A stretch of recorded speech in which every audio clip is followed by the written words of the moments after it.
Chaque jour, Charles et Carole vous présentent la leçon de l'école du sabbat.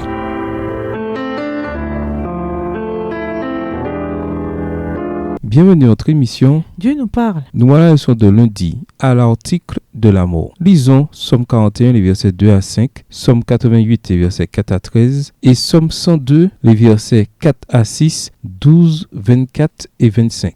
Quelles expériences décrivent ces textes? Vous reconnaissez-vous? Psaume 41, les versets 2 à 5. Heureux celui qui s'intéresse aux pauvres. Au jour du malheur, l'Éternel le délivre. L'Éternel le garde et lui conserve la vie. Il est heureux sur la terre et tu ne le livres pas au bon plaisir de ses ennemis. L'Éternel le soutient sur son lit de douleur. Tu le soulages dans toutes ses maladies. Je dis, Éternel, aie pitié de moi. Guéris mon âme, car j'ai péché contre toi. Somme 88, versets 4 à 13. Car mon âme est rassasiée de maux et ma vie s'approche du séjour des morts. Je suis mis au rang de ceux qui descendent dans la fosse. Je suis comme un homme qui n'a plus de force. Je suis étendu parmi les morts, semblable à ceux qui sont tués et couchés dans le sépulcre, à ceux dont tu n'as plus le souvenir et qui sont séparés de ta main. Tu m'as jeté dans une fosse profonde, dans les ténèbres, dans les abîmes. Ta fureur s'appesantit sur moi et tu m'accables de tous tes flots. Tu as éloigné de moi mes amis, tu m'as rendu pour eux un objet d'horreur. Je suis enfermé et je ne puis sortir. Verset 10. Mes yeux se consument dans la souffrance. Je t'invoque tous les jours, ô Éternel. J'étends vers toi les mains. Est-ce pour les morts que tu fais des miracles? Les morts se lèvent-ils pour te louer? Parle-t-on de ta bonté dans le sépulcre, de ta fidélité dans l'abîme? Tes prodiges sont-ils connus dans les ténèbres et ta justice dans la terre de l'oubli?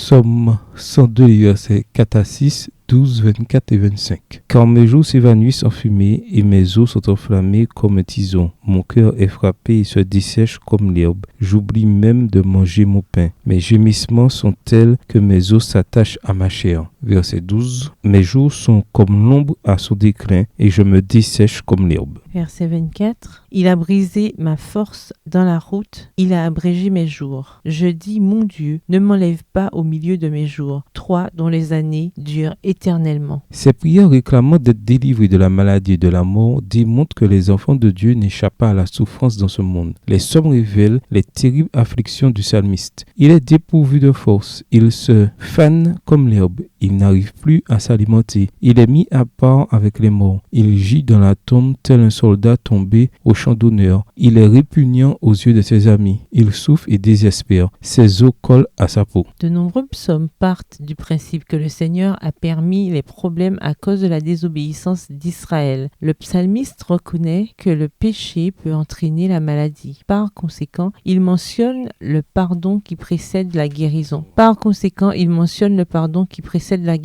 Psaume 41, les versets 4 et 5. Pourtant, certains psaumes, comme le psaume 88 et le psaume 102, reconnaissent la réalité de la souffrance des innocents, bien qu'elle soit difficile à comprendre. Dans le psaume 88, Dieu est accusé d'avoir conduit le psalmiste au seuil de la mort. Psaume 88, versets 7 à 9. Remarquez cependant que même quand il prononce les plaintes les plus audacieuses, sa lamentation est un acte de foi. Car si le Seigneur, dans sa souveraineté, permettait les problèmes, il pouvait aussi restaurer le bien-être de son enfant. À l'article de la mort, le psalmiste se souvient des miracles de Dieu, de sa tendre affection, de sa fidélité et de sa justice. Psaume 13 à Psaume 88, le verset 11. Malgré son sentiment d'être frappé par Dieu, le psalmiste s'accroche à lui. Bien qu'il souffre, il ne rejette pas l'amour de Dieu et il sait que Dieu est son seul salut. Ces appels montrent que le psalmiste connaît non seulement la souffrance, mais il a aussi une connaissance intime de la grâce de Dieu et que les deux ne sont pas nécessairement incompatibles. En bref, le fait que Dieu permette la souffrance d'une part et qu'il nous en délivre d'autre part sont deux démonstrations de sa souveraineté suprême. Savoir que Dieu est au contrôle suscite l'espérance. Quand on lit le psaume 88 à la lumière des souffrances de Christ, nous sommes impressionnés par la profondeur de son amour, lui qui a bien voulu passer par la mort pour le bien de l'humanité.